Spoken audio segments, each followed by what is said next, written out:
think one of the most persistent challenges is weak enabling environments. In many countries, the regulatory frameworks are either underdeveloped or misaligned with the needs of the impact-focused enterprises and investors, and unclear tax incentives, very limited legal recognition of social enterprises, often a lot of burdensome administrative processes all add to the cost and complexity of doing business. And now that I'm not at a development finance institution, I am understanding the value of ecosystem building. How do you create and support local organizations and policies that really advocate for impact economies where there is measurable positive impact at the core of the investment, business, consumption, and government decisions.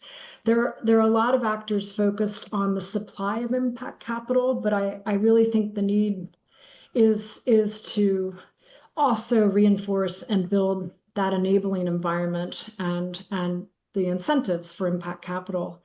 So, we've talked about impact entrepreneurs and impact investors, but governments are, have so many roles in advancing impact economies, alongside stakeholders in the private sector. We at GSD Impact have done a lot of diligence over the years on how governments act as market participants in terms of outcomes rather than activities, how they act as market facilitators to convene and to educate and to foster, more robust ecosystems.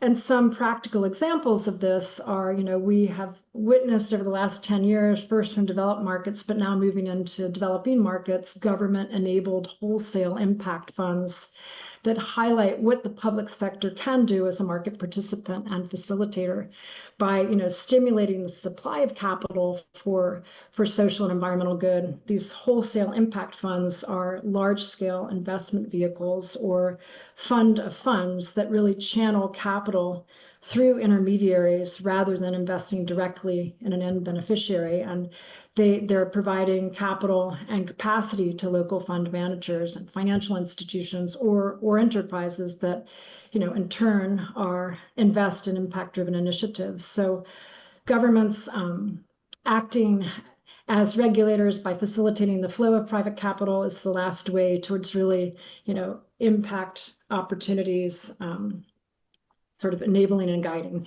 Anyway, I've been focused quite a bit in the last several months in this new role of sort of really understanding that there are a lot of actors and governments are really important to take into account as well.